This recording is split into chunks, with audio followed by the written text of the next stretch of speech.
Assalamualaikum warahmatullahi wabarakatuh. Halo sahabat JIH, bertemu kembali pada segmen JIH Podcast Healthy Corner. Perkenalkan, saya Tantri yang akan menemani sahabat JIH semua untuk membahas tema yang sangat menarik, yaitu hubungan antara TBC dan HIV. Ini faktanya. Narasumber pada kesempatan kali ini, Dr. Muhammad Adinul Huda, SPP. Beliau merupakan seorang dokter spesialis paru di Rumah Sakit JIH Yogyakarta. Beliau juga mampu menangani berbagai kasus asma, PPOK, TBC, dan infeksi paru lainnya. Langsung aja yuk kita sapa. Halo Dokter Adin, apa kabar? Alhamdulillah, baik. Gimana, Mbak? Nah, sesuai dengan tema, sebenarnya TBC itu apa sih dok? Oke, TBC ya. TBC atau infeksi TBC adalah infeksi tuberkulosis atau kuman Mycobacterium tuberculosis. Tinggal bisa kita bedakan menjadi TBC paru dan TBC ekstra paru atau di luar paru. Itu kalau TBC paru yang sering dikenal ya, jadi infeksi yang batuk-batuk, itu khasnya. Kalau TBC ekstra paru ya di luar paru bisa ada pernah dengar TB tulang, TB usus, TB kulit, itu namanya TB ekstra paru. Bagaimana TBC itu menular dok? Oke, TBC bisa menular, khususnya TB paru ya. TBC paru memang dia menular, dia melalui droplet kalau bahasa medisnya. Droplet itu dahak atau percikan ya. Jadi biasanya dari pasien yang sudah terinfeksi kuman Mycobacterium tuberculosis lalu dia batuk atau kontak erat lama misalnya dia ngobrol di suatu ruangan gitu ya, seperti satu keluarga atau teman kantor atau guru ke murid, itu bisa terjadi penularan TB paru. Berarti wajib ya dok sebenarnya pakai masker itu untuk penderita TB?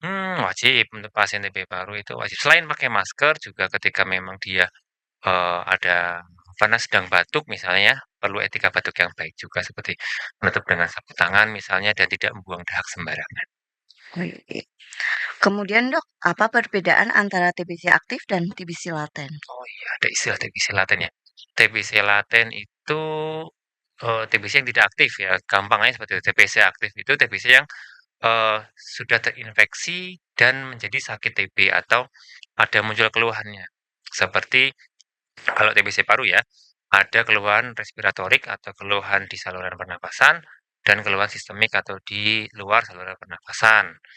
Respiratoriknya seperti batuk, seringkali batuknya lama, lebih dari 2 minggu, juga bisa saja batuknya berdahak, ada kadang disertai dengan batuk darah, bisa batuk darahnya banyak atau darahnya berupa bercak-bercak aja. Terus, ada juga sesak napas ya, jadi karena saluran nafasnya mengalami gangguan, jadi dia nafasnya tidak nyaman. Terus kalau keluhan sistemik atau keluhan yang menyeluruh di seluruh tubuhnya itu, dia ada demam yang tidak terlalu tinggi atau apa istilahnya, sumber-sumber ya, sumeng-sumeng itu. Terus juga ada kalau misalnya dia diukur tuh, hanya 375, 378, nggak sampai 39 yang panas itu. Terus ada keringat malam hari tanpa aktivitas. Keringat malam hari tanpa aktivitas itu harus kita batasi dengan kalimat tanpa aktivitas. Jadi dia tidak olahraga atau mungkin nggak ngapa-ngapain gitu atau berkeringat. Biasanya ditandai pasien lagi tidur, bangun-bangun mungkin kasurnya basah atau bajunya basah. Tetapi harus dibatasi lagi pasien saja.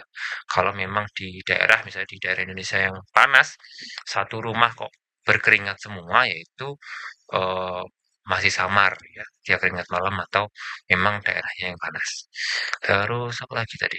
Penurunan berat badan. Penurunan berat badan ini digarisbawahi juga penurunan berat badan yang tidak disengaja. Jadi kalau ada orang yang menyengaja nih, era sekarang banyak yang diet-diet itu ya, mengurangi porsi makannya Hmm. atau meningkatkan aktivitas fisiknya untuk memang sengaja menurunkan berat badan, itu berarti memang sudah sewajarnya. Yang ini dia makannya rasanya kok biasa aja, tetap sama seperti sebelumnya, tapi berat badannya cenderung turun. Bisa juga ada malaise atau lemas, terus bisa juga apa namanya, eee, selain lemas juga apa namanya, Mbak, kalau misalnya orang yang nggak bisa beraktivitas itu, lumrah ya biasanya ya, ya seperti itu pasien TB. Gitu, itu kalau yang TBC aktif.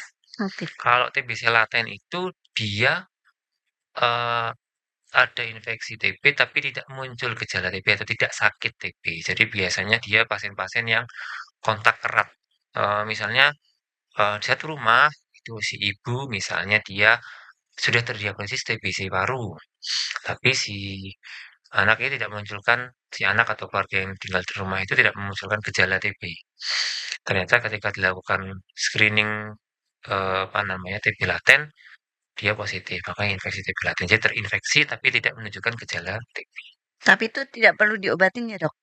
Kalau TB Laten. laten itu ada namanya terapi pencegahan TB. Oh, iya, Terapi iya. pencegahan TB itu juga perlu dilakukan. Jadi nanti biar ketika yang satunya nanti sembuh, yang satunya juga sudah terkendali, seperti itu. Jadi Oh, nggak harus berpindah. ya. Berarti untuk TBC yang aktif itu, Mhm, gejalanya seperti tadi ya, Dok, mhm, batuk, dahak, kemudian batuk berdarah. mhm. Jadi nanti kalau Sobat JIH ada keluhan batuk berdarah, batuk dahak, nanti bisa konsul ke dokter paru ya, Dok? Boleh banget dan harus ya, harus Ya, diperiksakan. agar tahu itu TBC atau bukan ya, Dok. Kemudian, untuk mendeteksi TBC laten sendiri apa, Dok? TBC laten itu bisa kita periksa dari ronsennya atau foto dada ya, foto ronsen dada. Kita lihat apakah ada gambaran mengarah ke TB atau tidak. Juga kita lakukan pemeriksaan namanya MANTOX yang apa namanya tuberculin skin test. Jadi nanti di Ya, kulitnya itu di bawah kulit itu ya, Dok? disuntikan itu kayak kalau kita masih kecil itu BCG ya. Disuntikan MANTOX atau IGRA. IGRA itu dari darah. Itu diperiksa. Ini ada nggak, pernah nggak terinfeksi TB? Nah, jadi kalau misalnya itu positif, maka dia kita arahkan ke TB laten. Tapi kalau ternyata ronsennya ternyata bermasalah, harus kita periksa dahak, ternyata dahaknya mengarah ke TB aktif, ya kita obatinya ke TB aktif, jadi tidak ke TB laten. Beda ya, Dok, untuk pengobatan TB laten sama TB aktif tuh? Beda kalau TB aktif itu totalnya ada di 6 bulan, terbagi menjadi 2 fase ya, fase intensif itu ada di 2 bulan, dan fase lanjutan di 4 bulan. Itu juga harus selesai sempurna. Kalau TB laten, dia ada pengobatan yang 3 bulan. Ada juga yang 6 bulan memang, tapi ada yang paling banyak sekarang yang 3 bulan. Misalkan itu pasien nggak mau berobat sampai tuntas tuh, Dok, akibatnya apa sih, Dok? Tidak mau berobat, tapi pasien sudah berobat ya? Berobat ya? Sudah minum obat tapi tidak tuntas. Biasanya dia merasa enakan tuh di akhir bulan kedua misalnya atau baru minum obat 2 minggu udah enakan tuh, Mhm. dia udah berhenti aja gitu. Yang paling kita takutkan adalah dia terjadinya resistensi, kebal. Kebal itu kalau kita kebal terhadap penyakit itu bagus, tapi kalau kuman bisa kebal terhadap obat, itu sulit. Jadi kita kasih obat, kok dia kebal, berarti kan dia nggak mati. Kita harus beralih ke namanya TB resisten obat. Jangan itu mutasi yang seperti itu yang kita hindari. Maka dari itu pengobatannya harus tuntas selesai.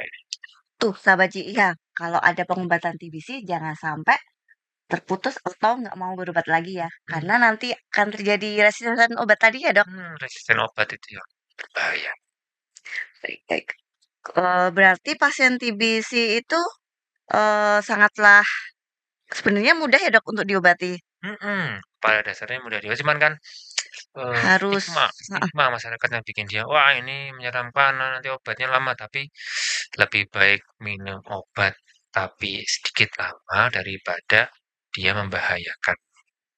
nah, akibatnya nih, Dok, misal pasien tuh nggak minum obat secara apa, Dok, apa namanya, putus Rutin. obat atau bisa mematikan nggak sih, Dok, penyakit ini sih? Eee, ya itu endgame-nya ya, endgame-nya kalau misalnya memang dia sudah mungkin ada resistensi atau mungkin dia sudah, bisa menyerang ke otak misalnya, dia juga bisa mematikan. Maka dari itu ketika masih terdeteksi, masih bisa diobati dengan yang, sensitif obat, TB sensitif obat, maka dia masih bisa tertolong. Angka kesembuhan sembuh, sehat, bersih, sempurna itu tinggi. Jadi, oke aja untuk dilanjutkan ya. Oh, iya. Baik dokter.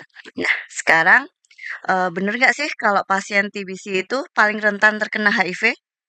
Nah, ini bisa benar, bisa tidak, karena memang TBC itu adalah suatu infeksi, kalau HIV itu infeksi yang lain. Tapi yang jelas keduanya saling mempengaruhi ya. Kalau misalnya pasien, itulah kenapa pasien TB itu kita periksa HIV-nya. Pun sebaliknya pasien HIV biasanya akan diperiksakan untuk TB-nya karena HIV kan seperti kita ketahui ya, dia kan infeksi yang melemahkan sistem imun. Iya iya. Ibaratnya tentaranya lemah, ada kuman TB, dia lebih rentan terjadinya infeksi TB, lebih berbahaya, lebih lemah aja seperti itu. Maka dari itu keduanya itu saling berkaitan karena saling memperburuk satu sama lain. Oke oke dok. Oh berarti pasien TBC itu emang wajib dicek HIV ya dok? Hmm, Heeh. baiknya diperiksa HIV juga. Berarti sebaliknya juga ya dok, pasien HIV juga wajib dicek TBC? Jadi nggak usah, aduh, kok saya diperiksa HIV, kok saya diperiksa TB, emangnya saya sakit TB atau, oh emangnya saya ngapain kok diperiksa HIV ya ini sekedar screening aja untuk biar kalau memang sistem imunnya lemah karena HIV segera diobati juga. Ya. Berarti emang dokter harus edukasi ya dok kalau saat pasien terdiagnosa TBC itu wajib diperiksa HIV karena apa? Itu berarti edukasi dari dokter itu sangatlah penting ya dok. Betul, Takutnya nanti ada kesalahpahaman dari kok saya tiba-tiba dicek HIV kayak gitu. kadang Oke seperti oke itu. oke. Nah, nah, apakah mereka bisa muncul bersamaan dok? Misal saya juga sakit TBC dan sakit HIV. Bisa, Bisa. bisa banget karena memang tadi pasien HIV itu imunnya lemah, kebetulan kita semua punya kesempatan yang sama untuk mendapatkan infeksi TB ya, selama masih bertemu dengan manusia karena pembawanya manusia, eee, punya kesempatan yang sama, apalagi imunnya lemah ketika kena, eee, terpapar sama orang yang, sakit TB ya bisa jadi dia mudah sekali tertular. Oke oke dokter. Nah, kemudian bagaimana pengobatan pasien yang terjadi kok infeksi TB HIV dok? Kok infeksi TB HIV itu diobati keduanya, diobati TB-nya, obatnya TB jalan, lalu juga obat untuk, apa namanya, HIV-nya juga jalan. Nanti biasanya kita berkolaborasi dengan dokter penyakit dalam terkait HIV-nya, nanti untuk regimen obatnya, nanti lama pengobatannya, nanti dari dokter penyakit dalam. Oke dok. Jadi kita bekerja sama. Apakah keduanya itu bisa mendapatkan obat gratis dok? Kalau untuk keduanya setahu saya karena memang itu program pemerintah ya, untuk ada slogannya itu Zero TB. Mm-mm. Jadi otomatis karena yang dikejar adalah zero TB, ya itu masuk ke program pemerintah. Sebagian besar memang dia obatnya gratis ya, asal mau, apa namanya, mau berobat rutin, dan tidak ada penyelitnya. Kalau saya tidak ada penyelit tidak ada, oh ternyata dia ada sakit lain, sakit misalnya darah tinggi, sakit gula, itu juga harus dikendalikan. Tapi kalau misalnya dia yang aman-aman aja, itu full gratis. Untuk di JIH sendiri dok, ada obat gratis nggak dari JIH? Iya Mm-mm, ada. ada ya. Nah, tuh sobat JIH, ada obat gratis yang untuk pengobatan TBC yang bisa kalian dapatkan di rumah sakit JIH. Tapi nanti syaratnya harus kontrol ke dulu dokter paru ya dok. Hmm. Nanti kontrol dulu, nanti terdiagnosa TB, kemudian nanti pengobatan dari dokter Sudah bisa TPJP ya. sudah terdiagnosis bisa Oke. Nah, pesan penting nih dari dokter Adin agar kita terhindar dari penyakit TBC dan HIV. oke, agar terhindar dari penyakit TBC ya, berarti karena memang TBC itu menularnya melalui, tadi ya droplet, Mhm. orang yang sedang sakit segera untuk diobati, terdiagnosis dan segera diobati, orang yang di sekitarnya pun juga menjaga diri ya, misalnya memakai masker atau mengingatkan yang sakit untuk memakai masker, kalau muncul gejala segera periksa, karena semakin cepat terdeteksi, semakin cepat diobati, dan kalau sudah diobati, diselesaikan. Wow, menarik sekali ya pembahasan tentang TBC dan HIV kali ini. Jadi sahabat JIH, itu tadi beberapa penjelasan terkait hubungan antara TBC dan HIV. Keduanya merupakan kombinasi yang mematikan karena saling memperburuk kondisi masing-masing. Nah, terima kasih kepada Dokter Adin telah berkenan menjadi narasumber podcast kita pada hari ini ya, Dok. Sama. Jangan kapok lagi untuk kita berbincang-bincang di lain kesempatan Ya ya, ya Dok. ya ya Nah, ya. Oke oke. dan untuk sahabat JIH, nantikan program podcast selanjutnya dan promo menarik yang ada di Rumah Sakit JIH Yogyakarta. Hanya di Instagram, TikTok, YouTube @Rumah Sakit JIH Yogyakarta. Terima kasih. Wassalamualaikum warahmatullahi wabarakatuh.